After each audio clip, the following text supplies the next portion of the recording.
เพียรพระปิตาลาวครั้งที่104วันที่21แบ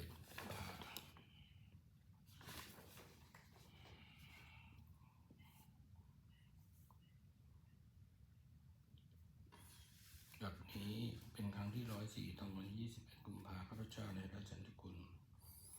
ขอถวายเสียงและอนุโมทนานุชาธรรมบูชาข้าวสารและบูชาเจ้าพระติสเจ้าองค์พระหลวงปู่เดชหลวงปู่ศิลาตลอดทั้งครูอาจารย์ผู้เจ้าของบูชาจิรามณีขอช่วยเหลือทั้งหลายโปรดทรงอนุโมทนาการสวดสัตย์ใหญ่ครั้งนี้ขออนุภาพเมื่อไตรครูอาจารย์และให้เทวดาทั้งหลายโปรดทรงจิตที่ไม่ค่อยจะได้มาต่อไป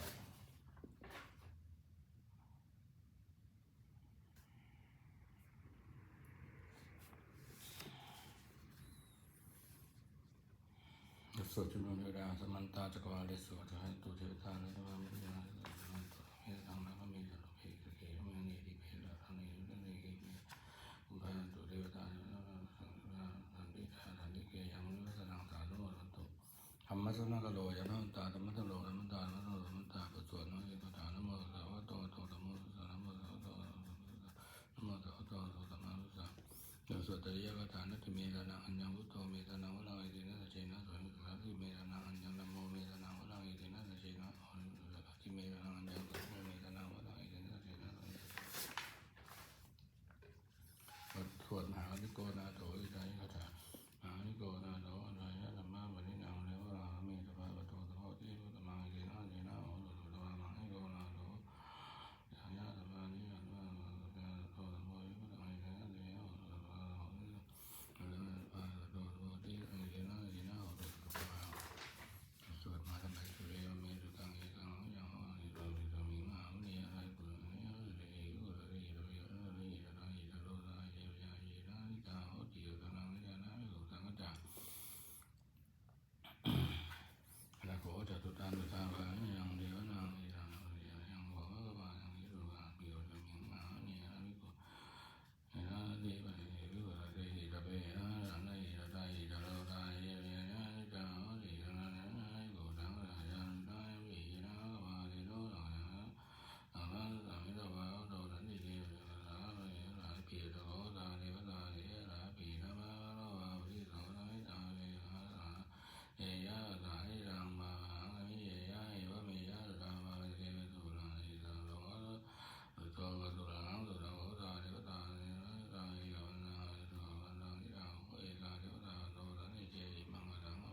ဝိတ္တမိယာသယောဂာနံဝိမန္တောဣတိမန္တောနာမန္တောသတိတောမောဒမနာပိကံမောမိတိငနံမိယောနာကာဝရိယသေဝရိနောသာဟိကောတောဖသမိတိငနံဝိဝရိတောသာတောပသာသေရဝနာတိဝတိငါရဂန္တိတောပုတ္တပိတသောရောဓမနာပရာတိမန္တောဣမန္တောနာမန္တောသတိတောမောဒမနာပိကံမောမိတိငနံအဇာရိတံနာဇာရောသာတိနောလိငါသာဟိတောပုတ္တပိတသောဘောဓမနာနာတိမန္တောဣမန္တောနာ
ญาสุตังเอเมสุตังเอกังยังวะโรติยัง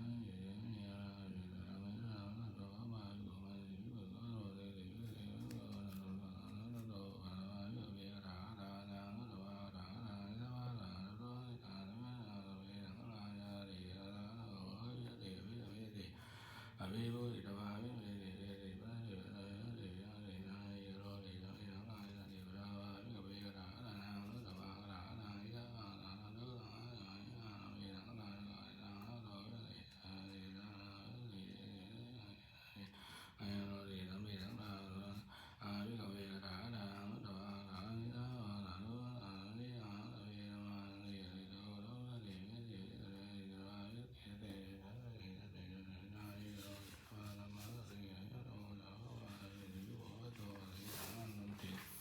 ปัสสาวะเรื่องอาลีรังอาเมียอาลังเราถึงเรามาถึงง่ายรังมาบางจะโยนมาอาลีรังเราอุเรอุดายจะขึ้นนั่นจะเป็นเจ้าอันเดียวว่าลีรังเราจะนางตัวเองมามีปกิจวันนี้ได้รู้ดีนะอีโนตังอีนะเดนะดูนาก็รู้อันนี้เราเอวามิอามีรังเอวาโนโนเอมุนีมุนีมุนีมุนีนี่ยังเก่งนะเราคือชื่อชมวัดสวดมนต์ทางอาเปทั้งหลายนี่ต่างกันที่ใจแล้วไม่นานพอที่ไม่เที่ยงก็คือได้หายไปอาเปทั้งหลายรู้ต่างกันเลยแล้วนั่งนั่งที่ไม่รู้งานหรือจะไปไปทำไม่ได้อะไรเราก็ไม่หวังไม่เราไม่เราไม่ดูเราเราเราเราเราทุกอันนี้เราไม่เราไม่รู้ว่าเราเราอยู่เราเราอยู่เราเราเราเราเราไม่ได้บางเราเราเราในว่ามีต่างอยู่เราไม่เกี่ยวมันเราอย่างเราใครของเกี่ยวเราเราไปก็เราอยู่เราไม่อยู่เราไม่อยู่เราโยให้เราวิญญาณสอนก็จะแล้วจะจะนั่งเราจะมีที่แผ่นดินเราอยู่เราไม่เราเลยเราคือเราเดี๋ยวจะจะเราไปไม่เที่ยงหนออุบาทว่าอย่างนี้เราเกิดขึ้นแล้วต้องถือธรรมดาภาษีว่าอย่างนั้นนี่เราเดินตีที่เราคือเราจะดับไปเราในสังมุตต้องหัวก็เราต้องการต้องหลายเรายิ่งที่เรายิ่งจะเราต้องหลายก็หลายแล้วยิ่งสูงยิ่งหลายก็หลายอย่างน้อยหลายก็หลายมันกันนะที่มีจากทางไม่ยอมอะไรมาให้ไม่เกิดเราเลยก็ส่วนไม่ดังกันจริงๆรังรังมังจะไปเดี๋ยวจังรัน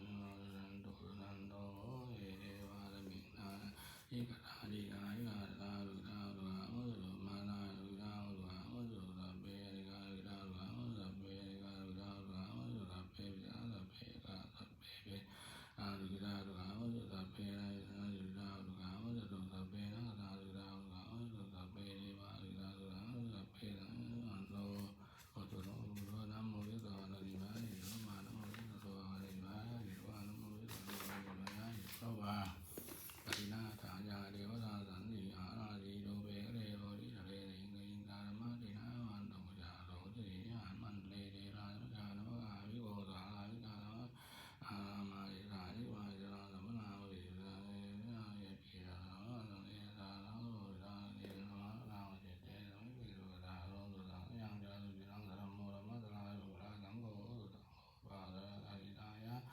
อาเประกันตุสัพพะโสตะเววิตานิโนติสานาเมยะเตยะเตตุตะเววิปายโนนะสัมมาอันโตอาราติโกวะโสนะนะนะเมนะนะทังนะตุเวนะโลติสาตุหาเทวตาโนนะทุกขัมปัตตานุยะยะปัตตานะสุภาวินะหุปานะอิโตอะมินะนะนะนะมินะนะสุภาติยะนะตุตะตะเวนะตุตะตะอาตุตะตุตะเรนะนะตุตะตุตะตุเรนะตุตะตุตะเวนะตุตะนะตุตะนะเกตะตะนะนะตุตะนะตุเกตะนะนะตุยะนะนะเวปะนะปะนะเยนะนะปะนะเยนะก็สะเปปะนะปะนะเยนะเยนะก็สะเปปะนะปะนะเยนะนะก็สะเปปะนะปะนะเอตังยะสัพเพพุทธาสัพพะตาเยนะนะสัพเพพุทธาสัพพะตาเยนะนะสัพเพพุทธาสัพพะตาเอตังยะสัพเพพุทธาสัพพะตาเยนะนะเอตังสัพเพนะสังฆะพันธมิสัพพะโสด้วยอำนาจแห่งกุศลที่พระเจ้าได้สวดทยายวันนี้พระเจ้าขอข้าถวายเป็นพระกุศลแก่พระเจ้าที่อยู่ในอำนาจหลวงแต่ทุกอะไรขึ้นสงฆ์แห่งกุศลนี้จงเป็นสิ่งมุ่งแต่ข้าพระปลอดภัยถูกเข้าไปทั้งน้อยเมียงและสิมั่งคงแต่ไม่ใช่ทางการไม่อยู่จากจนกว่าจะมีพระเจ้าขอได้แต่ไม่ติดทั้งว่าเราสอนอย่างพระเจ้าดำรงอยู่เนียนตลอดกาลอีกทั้งขอได้เทวดาทั้งหลายผู้ได้อนุโมทนาบุญนี้ขอปฏิบัติทานน้อม ขึ้นในเปลี่ยนรู้ว่าเดี๋ยวรู้ว่าเดี๋ยวรู้ว่าสิรู้ว่าสิรู้คนครอบครองด้วยการเธอสาธุ